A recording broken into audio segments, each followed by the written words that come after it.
Anne and I, my wife, we met in Dundee, and we met at a dance hall there. Ours was the time of the day. No airs and graces, and we just got on with life, I guess. And when I met her, she struck me as a very straightforward person, someone who was down to earth, and someone, I guess I must have thought someone I could live with. And got married eventually, and there we are. We got married on her birthday, actually. Generally, Anne has been the keeper of the household, and I've been the one who supplies the wherewithal to keep it going. And it worked very well. We were always together. We were married, we've been married now for 62 years, so a fair long time. We're now staying in Swansea. Before that, we were staying in Edinburgh. I felt that if we had stayed in Edinburgh and Anne eventually had to go into a care home, which isn't sadly now the case, that there would be very few people potentially to visit her and very few people to help us if we got into a problem. She had a journey with dementia before she was identified with dementia, and I think this is very often the case, that the burn marks on the carpet where she put an iron down, the worktops that are ruined because she put a hot pan on them. We put them down to occasions when it's forgetfulness and it's getting on and old age and so on, but looking back on it, there was identifiers that something was going wrong. Eventually she was identified with dementia, specifically Alzheimer. That was about 12 years ago.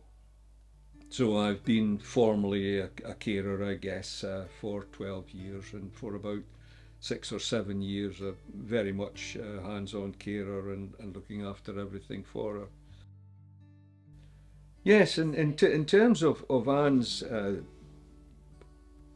hobbies or occupations, as she's gone through, she used to be a very avid reader, and she used to do knitting and various things. Uh, so I think we've got to recognise that things will change with dementia. But yes, she's changed a lot, and it's quite sad. But there we are. So many people have this condition.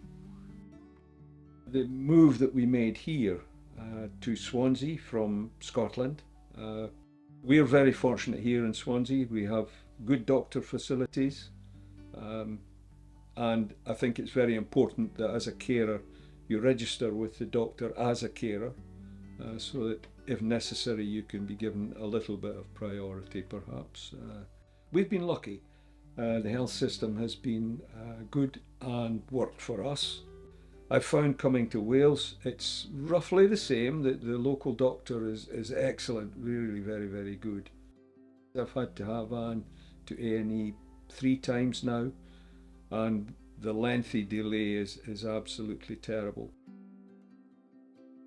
I have found that the system that's operated in Swansea of the social services allocating a social worker to you while you've got a problem, after that problem is gone or solved or disappeared or whatever, that social worker moves on to somebody else. If you then reapply to them for help, it's a different social worker. It's a postcode lottery of which social worker you're going to get.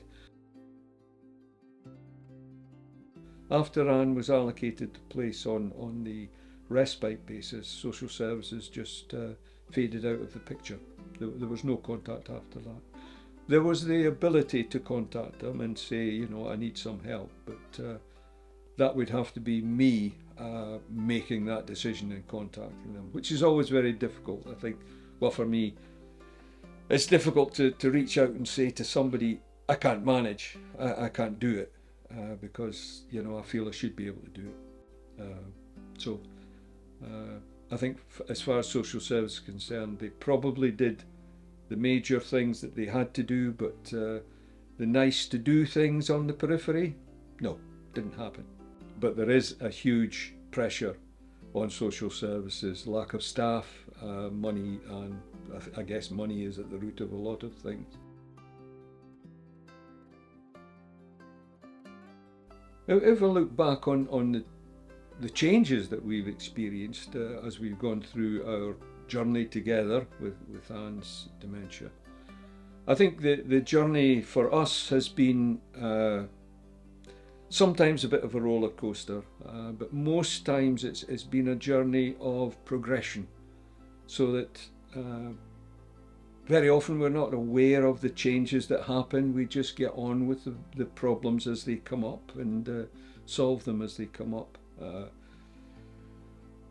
When Anne couldn't cook, I couldn't either, so I took cookery courses and classes, and yeah, got over it that way. So you know that there's a way of overcoming everything if you look for it and you put your mind to it, I think. Some of the challenges that we've faced have been the transition from being able to talk to Anne and being able to discuss things with her and being able to make joint decisions, and that was probably the biggest problem that we had, both for Anne and for myself, because I think she felt frustrated in that she couldn't really take part in any meaningful thing, especially laterally. And I felt frustrated because it's what we've been used to, and that was a big change. As far as the major milestones in our journey together, Anne and I think the biggest one has been her having to go into care. That was a decision that I was advised to take, and a decision which, when I took it and Anne went into care, I totally failed to realise the effect it would be on myself.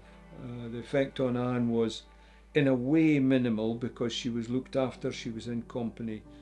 I was on my own, a total change in lifestyle, and it was identical to a bereavement, where all of a sudden you realise that things are never going to be the same again. That your whole life has changed and you just don't know where you're going and you don't know what's going to happen. I think sometimes in your life you're faced with taking decisions, and you take those decisions and you don't realise what the result of those decisions are going to be. So yeah. The thing that helped me over that critical period of Anne going into a care home, the thing that helped me for that was visiting her in the care home. That obviously, our relationship wasn't finished, our relationship was just changed. But I think the thing that helped me get over it was probably the interface that I'd built up with the other carers and with Swansea Carer Centre. If I wanted to talk to anybody, they're there and they've got time for you. It's a big thing. A big thing. We're now fairly well established, I think, as a couple, with Anne being in a care home, or she's in the hospital at the moment, but will continue to be a care home, and me being on my own. So I've now got used to the bachelor life, as it were. But seriously, I think life has settled down for us. It's settled down for me. Certainly, I still have the moments where I'm doing something in the living room and I think, oh, I'll go and ask Anne what I should do with this, and then I realise that she's not there. There's nobody there. You're on your own, pal, so get on with it. I've got used to that, and I think I'm working through it. Me, I haven't tried to ignore it, I've just let it get me down, but I've broken through it, and we're on a home straight now, until the next cliff edge comes up, until the next big problem comes up, but we'll deal with that when it comes. One step at a time, one day at a time. The chapter is not closed yet, we're still writing the script on our life, so we'll just wait and see.